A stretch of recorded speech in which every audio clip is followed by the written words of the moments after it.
Welcome to Infography. तो आज हम पढ़ेंगे माइटोकॉन्ड्रियाज के बारे में। Mitochondrias are also known as power house of the cell.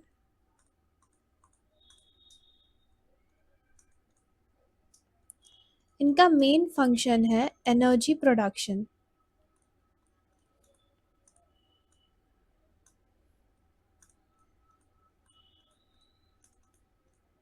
और ये एनर्जी प्रोड्यूस होती है एटीपी के फॉर्म में, यानी कि एडेनोसाइन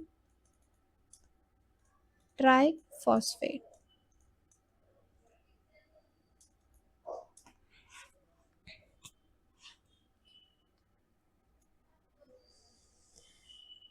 ये प्रेजेंट है यूकैरियोटिक सेल्स में। और जैसे कि हमने प्रीवियस वीडियोस में पढ़ा था, जिसके अंदर न्यूक्लियस प्रेजेंट है वो सेल्स को यूकैरियोटिक सेल्स बोलते हैं।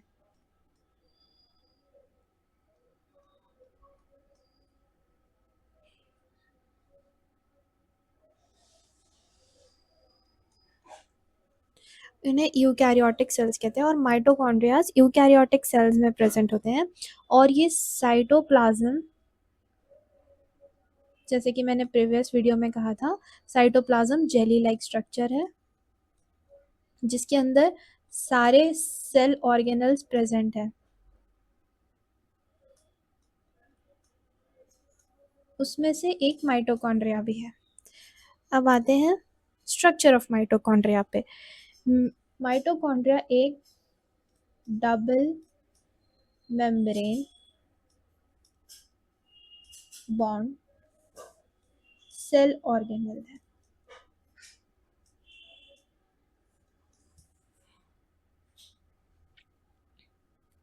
डबल मेम्ब्रेन स्ट्रक्चर है। डबल मेम्ब्रेन स्ट्रक्चर है।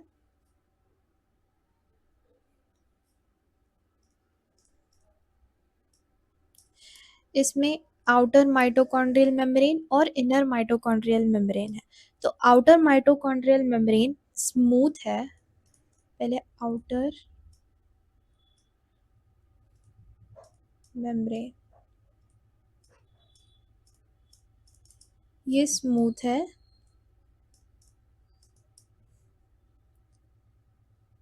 आउटर मोस्ट है और परमिएबल है, यानी कि इसके अंदर स्मॉल मॉलिक्यूल्स अंदर आ सकते हैं इसके थ्रू। इनके अंदर पोरेंस प्रेजेंट है। पोरेंस यानी कि पैसेज, जिसके अंदर से आयन्स एंड न्यूट्रिएंट्स पास होते हैं।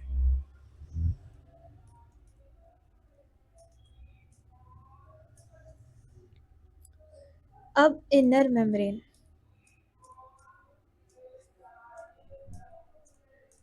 इनर मेम्ब्रेन के अंदर फोल्डिंग्स है जिसे क्रिस्टे कहते हैं, जैसे कि आप यहाँ देख सकते हैं। क्रिस्टे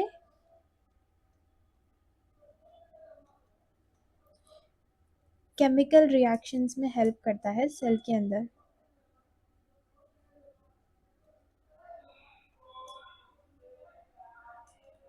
जो केमिकल रिएक्शंस होते हैं वो क्रिस्टे के अंदर अकर होते हैं। और inner membrane contains electron transport chain. Electron transport chain. Inner membrane contains electron transport chain proteins, जिसकी वजह से ATP सिंथेसाइज होता है।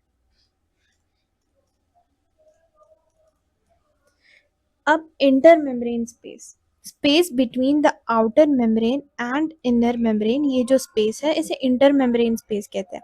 Inter membrane space electron transport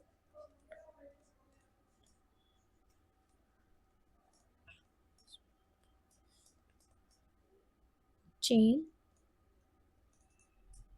and ATP production में हेल्प करती है। This is the site where electron transport chain and ATP production occurs. So this is the site where electron transport chain and ATP production occurs. So matrix. Now matrix, the innermost part. Matrix innermost part है और इसके अंदर सारे enzymes, DNA, राइजोसोम्स और दूसरे molecules present है। तो अब हम आते हैं फंक्शंस ऑफ माइटोकॉन्ड्रिया पे। तो फर्स्ट है ATP production. Mitochondria generates energy by the process called cellular respiration. Cellular respiration के थ्रू माइटोकॉन्ड्रिया एनर्जी जनरेट करता है और ये होती है थ्री स्टेजेस में। तो फर्स्ट है ग्लाइकोलाइसिस। तो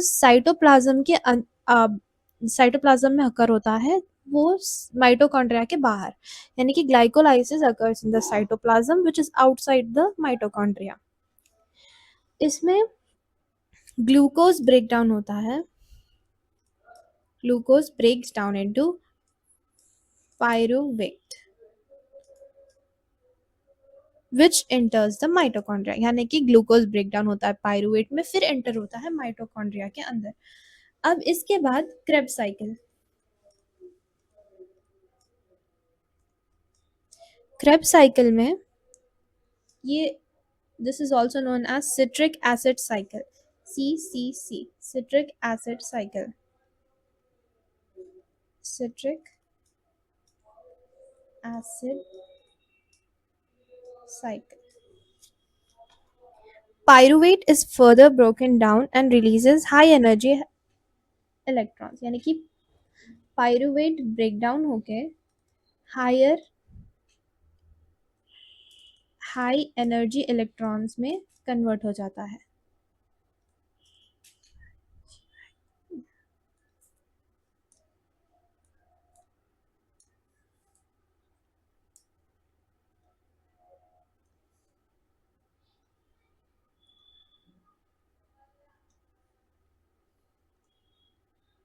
हाई एनर्जी इलेक्ट्रॉन्स में कन्वर्ट हो जाता है। अब electron transport chain, final stage है electron transport chain. Electron transport chain में ये अकर होता है इनसाइड माइटोकॉन्ड्रिया।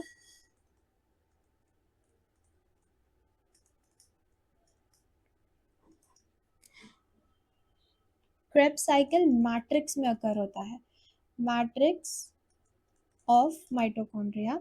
इसके बाद inside mitochondria electron transport chain होता है जो ये हाई एनर्जी इलेक्ट्रॉन्स को कंज्यूम करके एटीपी प्रोड्यूस करता है थ्रू ऑक्सीडेटिव फॉस्फोरिलेशन, यानी कि हाई एनर्जी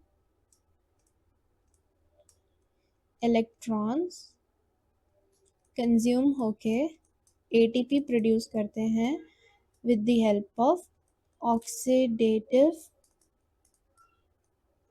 phosphorylation. अब बढ़ते हैं एपोप्टोसिस। What is apoptosis? यानी कि प्रोग्राम्ड सेल डेथ। तो माइटोकॉन्ड्रिया साइटोक्रोम सी रिलीज करता है, ये एक्टिवेट करता है enzyme, this activates enzyme caspases. इस एंजाइम को एक्टिव करने पे this triggers in cell death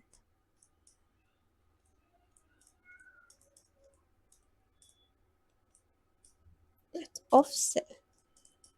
cytochrome, mitochondria cytochrome release करता है which activates the enzyme caspase and cell की डेथ हो जाती है। This helps remove damaged and unnecessary cells.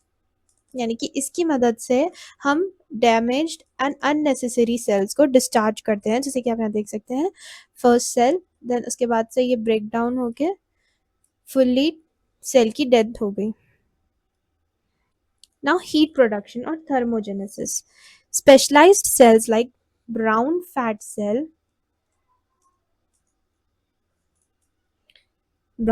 cells, इसमें माइटोकॉन्ड्रिया एटीपी प्रोड्यूस करने की जगह हीट प्रोड्यूस करते हैं. Heat is produced. This is known as thermogenesis.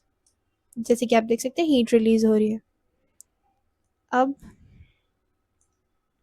storage of calcium ions helps regulate calcium levels in cells essential for muscle contraction and cell signings. यानी कि ये calcium levels regulate करता है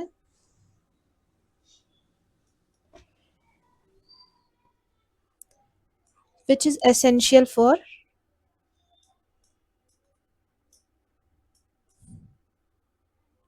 muscle contraction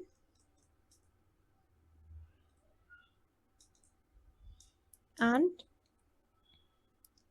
cell signaling. यानी कि cell को signals देने और मसल कॉन्ट्रैक्शन में हेल्प करने कैल्शियम लेवल्स रेगुलेट करता है mitochondria. Synthesis of certain hormones, यानी कि स्टेरॉइड हार्मोन्स जैसे कि टेस्टोस्टेरॉन और ईस्ट्रोजन, माइटोकॉन्ड्रिया पार्टिसिपेट करता है इसके प्रोडक्शन पे. Production of steroid hormones like estrogen and testosterone. अब आते हैं माइटोकॉन्ड्रिया के डीएनए में. What is mitochondrial DNA? तो माइटोकॉन्ड्रिया का डीएनए यूजुअली सर्कुलर होता है. ये स्पेशल टाइप है, ये सेपरेट है. The mitochondrial DNA m t DNA separate from normal DNA. Normal DNA अलग है, माइटोकॉन्ड्रियल डीएनए अलग है. Mitochondrias have their own mitochondrial DNA. Mitochondrial DNA is usually inherited from mothers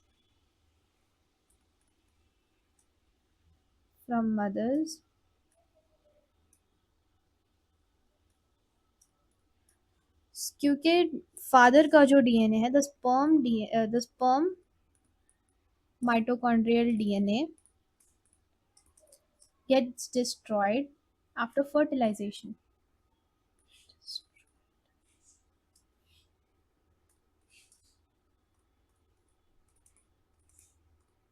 यानी कि फर्टिलाइजेशन के बाद स्पर्म का माइटोकॉन्ड्रियल डीएनए खत्म हो जाता है, fully destroyed. Mutations in mitochondrial DNA can cause mitochondrial diseases affecting the organs that require high energy such as brain and muscles. तो mitochondrial DNA में अगर कोई म्यूटेशन हो गई, यानी कि लॉस और एडिशन, तो लॉस और एडिशन ऑफ जीन्स, तो क्या होता है, ये अफेक्ट करता है organs that require high energy,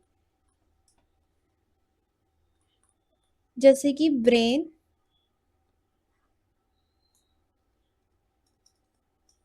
and muscles.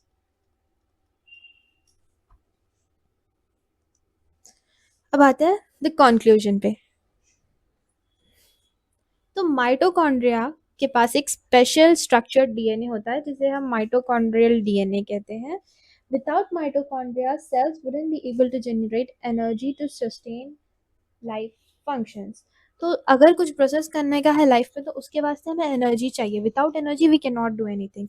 So mitochondria helps in producing energy. Without mitochondria, we won't be able to generate energy. So mitochondria is essential for energy products, cell survival यानी कि cell के survival के लिए help करता है और दूसरे cellular functions करने में अपनी हेल्प करता है. So that is it for today.